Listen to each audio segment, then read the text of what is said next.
Hey BoLS fans, AdamHarry back again with another quick unboxing. Today we are diving into Warhammer Quest Cursed City. I am super excited about this one. I still have the plastic wrap on this box and I really want to dig in here, but before we do that, I'm going to show the back off here. It is packed. By the way, this is pretty hefty. It's a lot of stuff in here. 8 new heroes, ton of new bad guys. It's an actual boxed board game too, so it's all in one. Everything you need to play the game is actually in here. If you're familiar at all with Warhammer Quest and those series, this is a continuation of that, sort of. It's the Age of Sigmar version, so not Blackstone Fortress, obviously, but we're back again. Cursed City has some new mechanics and stuff, new templates for the boards and whatnot, so I'm really excited about this one if you can't tell. So let's go ahead and dive on in. All right, here we go. Let me pop the box.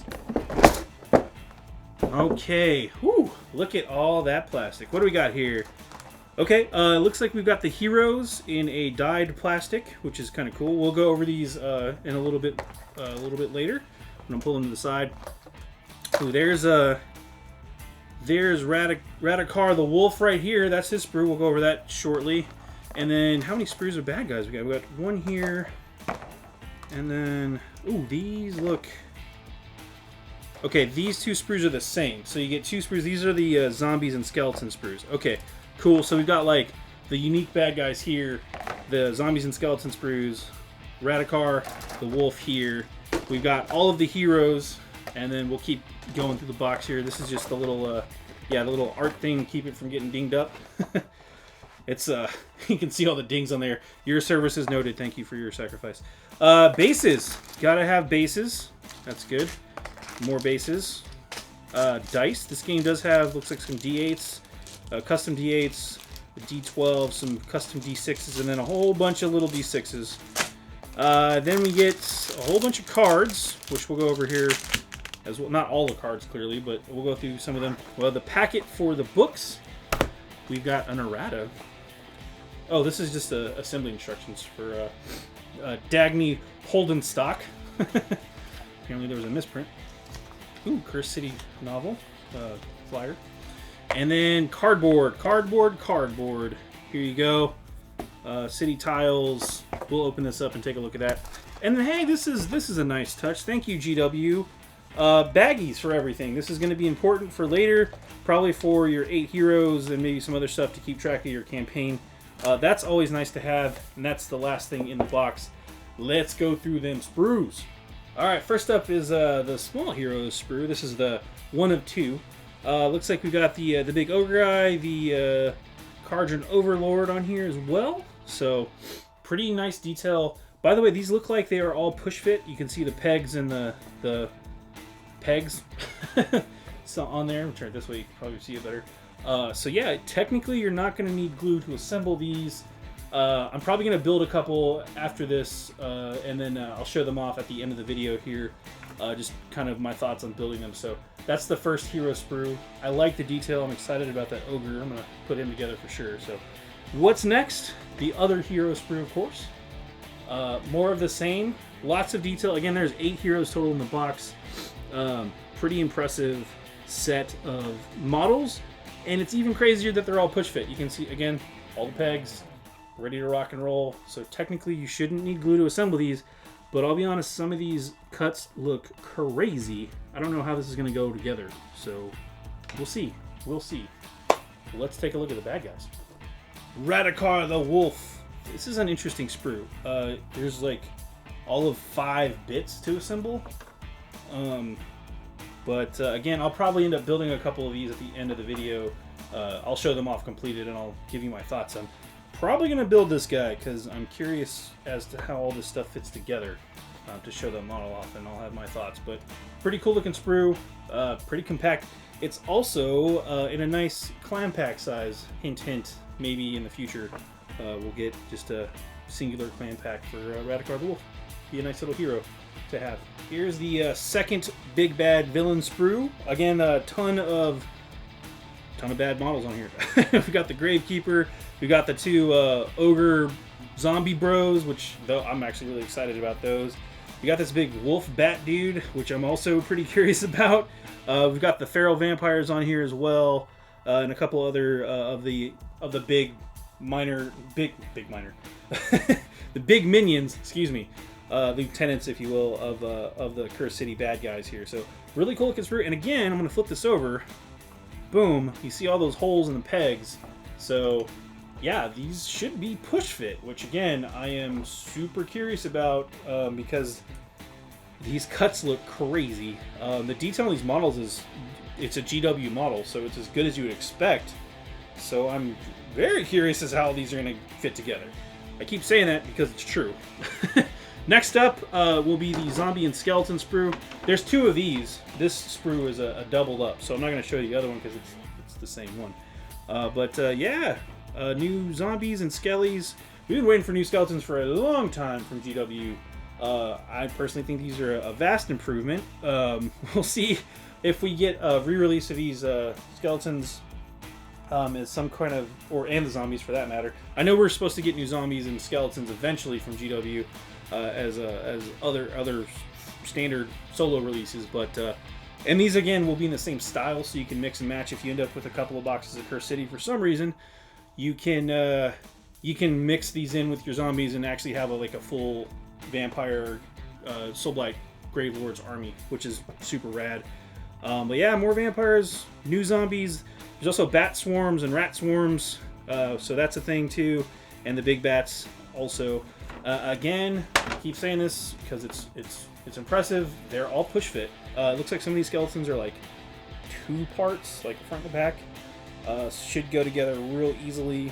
I'm curious. There's going to be rules in the box too, so for using these in Age of Sigmar. So I'm also curious about that. We may show that off too. But let's keep going. There's a lot more to go. All right, I have no idea what's in this package other than the cards, and it seems like a lot of cards. So I'm just going to dump these out kind of quick here. Okay. Okay. We've got a lot of little cards. I think these are like initiative cards or something like that. So the different heroes and then villains and stuff like that. We've got a deck of empowerment, probably some other cards in here, upgrades and whatnot. Discover cards, discovery cards. So these are like these are, if you're familiar at all with Warhammer Quest, Black Fortress, then these should look kind of similar to things to them as well. So different traits. I think these are for like the characters. They get different traits that they can get during the game as upgrading. Discover cards, not those type of discovery cards. There's some traps, crisis. Okay, so again, discover deck, and then we've got the stat cards for all of the villains.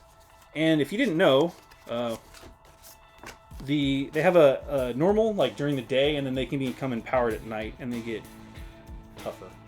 So all the villains here, depending on the scenario that you're playing, you have these cards to go through. So the Wolfenwatch, and then their standard size, or standard unempowered side. So yeah, cool. And then the 8 heroes in here as well. We're not going to go through these, but you kind of can see the heroes and their cards. They also have a flip side. So what's the difference here? This must be like their empowered side, I think. Yeah. So 2 to 4 damage. The gold side's good, right? Gold is good. Yeah, I think they get better defense. This character in particular. 2 of the 8 D8 side versus a D12. So yeah, I'm guessing this is their empowered side. So that's cool. And then you have a tracker for the kind of the fear influence, and then who all's been defeated as well. So that's what that pack of cards had, and there's more on the way. Just opened this packet. We've got a rule book. Read this first. Okay, this is your rules reference and all that good stuff. You've got your quest book, which all the quests. I'm not going to go through that. That's all spoilery, guys. Come on. But you get your rule book, how to play, quest book, scenarios. We also have the super secrets envelope here. Don't open until the final assault. has been completed. So I have a feeling there's going to be unique stuff depending, like the boxes will have different versions of this package. So I'm not going to open this on camera. Sorry, I got to play through the campaign still. So I'm not worthy to open this, guys. I'm sorry. War Scrolls, which I will show off here in a second. And then this should be just instructions on how to build everything, which I'll be using here shortly to put stuff together and show them off on camera. So let's take a look at those War Scrolls real fast. So again, everything in the box Curse City can be used in the tabletop Age of Sigmar proper. So we've got characters here.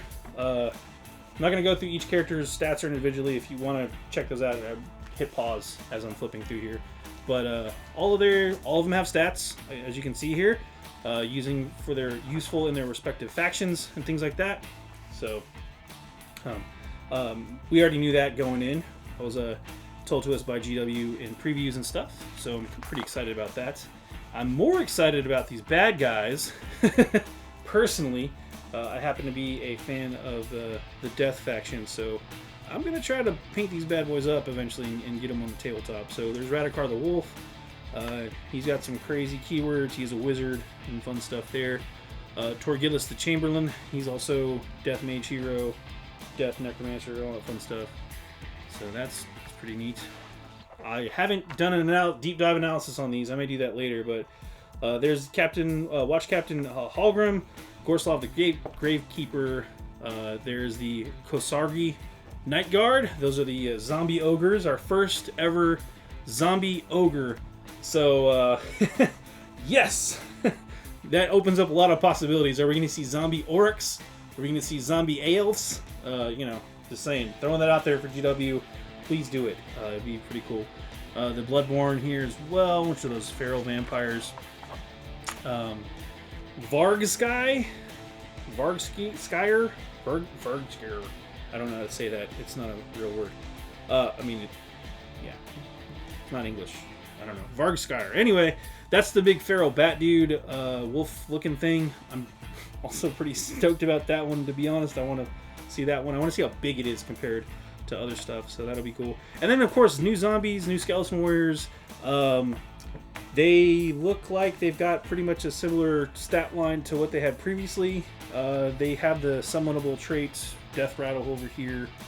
So yeah, I don't know off the top of my head if these are the exact same as something from like Legions of Nagash or anything like that, but they're a thing. So, and then this book also has points on the back for all the pitch battle profiles for all the stuff here too. So very cool, very cool. I didn't film myself unwrapping these because I figured you guys were getting tired of that. But I did just unwrap these, and these are the city tiles. I'm trying to be kind of ginger with these because they want to pop off. But they are double-sided. These are actually little door tiles up here. I don't want to break it out. You can't see it right now, but these are little door tiles and stuff like that for the walkways. And you can also use them as like walls and stuff. So cool. It's already coming out. All right. That to the side. Same deal. Here's another tile. More of the same. I like them. They're high gloss. You can use these. They're nice big squares. You can use these for other games that might use a tile-based combat system, like D&D or Pathfinder or something like that. I'm not saying you have to. I'm just throwing it out there. Hero Quest type game. You know, anything that will require like specific size rooms that you wanted to have modular boards for. But again, designed for Warhammer Quest Curse City. Just throwing that out there as something to think about. But very cool, very neat, and more tiles. Again, high gloss. These are some thick cardboard here, as you can see. So should be pretty sturdy in your games. Put this one over. More cool stuff. That's a graveyard. Ooh, spooky. And it's some of these are irregular cuts. They're not like all L's or squares or rectangles. So here's another big tokens page. This looks like some kind of like turn counter maybe down here. We got the sundial, which you know, keeps track of when nighttime comes, and that's when they get empowered and bad things happen to the players. But yeah, it's front back. All these punch outs look really good. So love the artwork on them. Look like high quality cardboard. So yeah, good stuff. Okay, back after a little bit. I built a couple of the heroes, built 3 of the heroes, and I threw a Stormcast on the table just to give you guys a sense of reference here in terms of scale size. So I'm going to be showing these off kind of next to the Stormcast. So you can see here's the Witch Hunter himself, Vampire Hunter, Darok, and his crazy sword. Size-wise, again, he's about as tall as a Stormcast, maybe a little taller, but he's on a 32 mil base, I believe. Yeah. Then we've got the Cardron Overlord. He's pretty cool. I like the detail on these models, by the way. They're really, really impressive. And then the Ogre, who is just a boss. Like, he went together pretty well. A couple of things about building these models. Again, I'm not done with all of them. Some of the things I've learned, again, they are push fit, so keep that in mind when you are assembling these. You technically do not need to use glue to build these models. I strongly recommend you use glue. I strongly recommend you would use something like some plastic glue, like stuff, actual plastic. The official GW stuff works really well. I use some testers stuff that I use for plastic glue. The reason you want to do that is because it actually will melt the plastic and then it'll fuse the joints and stuff better. Mostly the models are pretty seamless when you assemble them.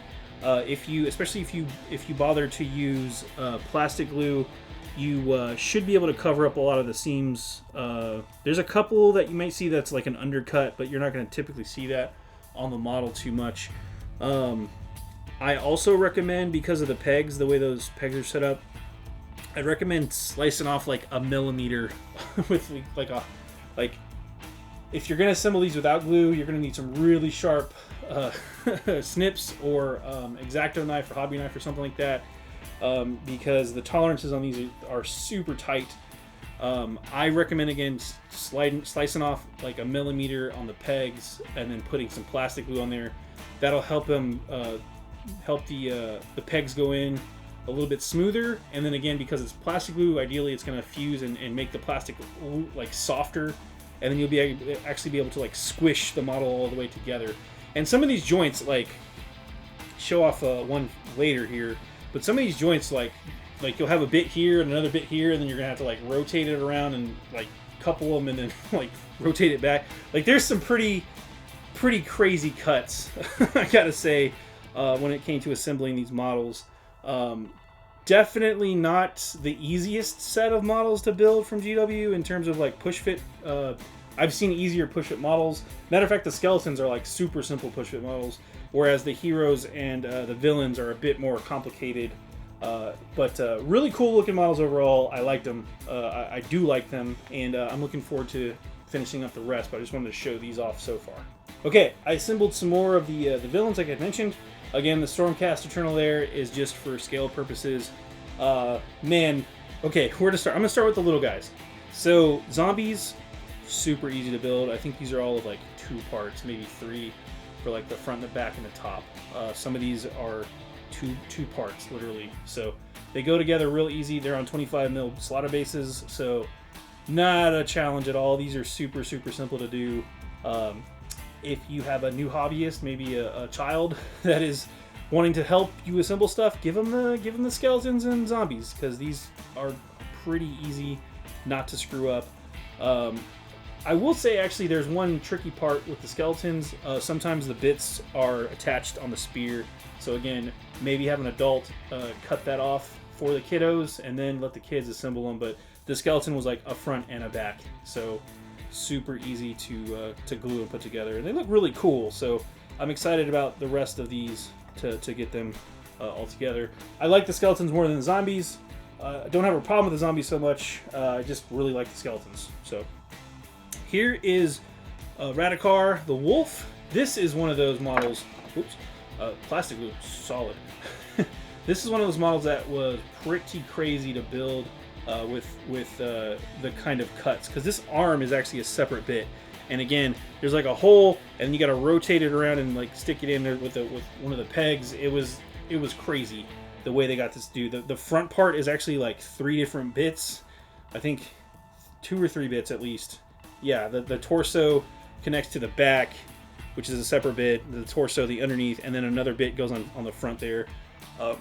I tried to cover up some of the gaps with glue. Once you paint stuff up, it actually helps give you some depth to the model, but you can kind of see where I screwed up a little bit on the gaps, like I was talking about. I should have trimmed the peg down a little bit more, maybe, or cleaned up the edges. But I still think this model looks great. It's a really unique looking model. So his hand is actually right there. He's not missing an arm. He's just got a really big fur coat. I don't know why, because he's undead, but maybe he gets cold. I don't know. And here's the crazy wolf bat thing.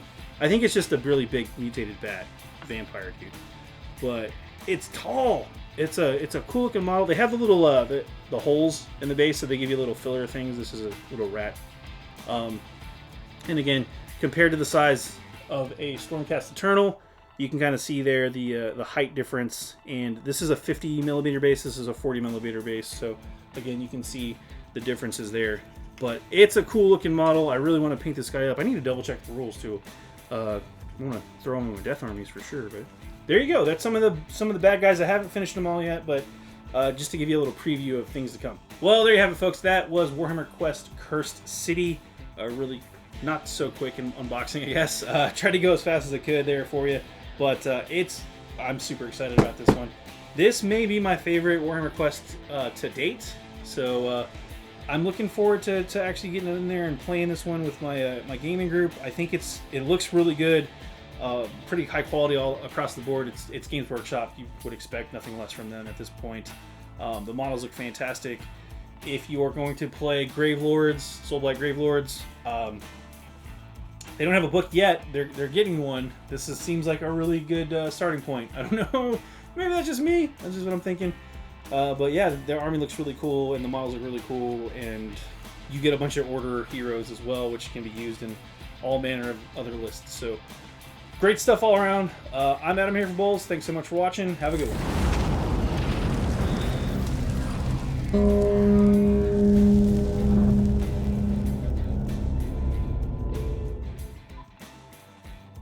Click to subscribe. Check out more videos.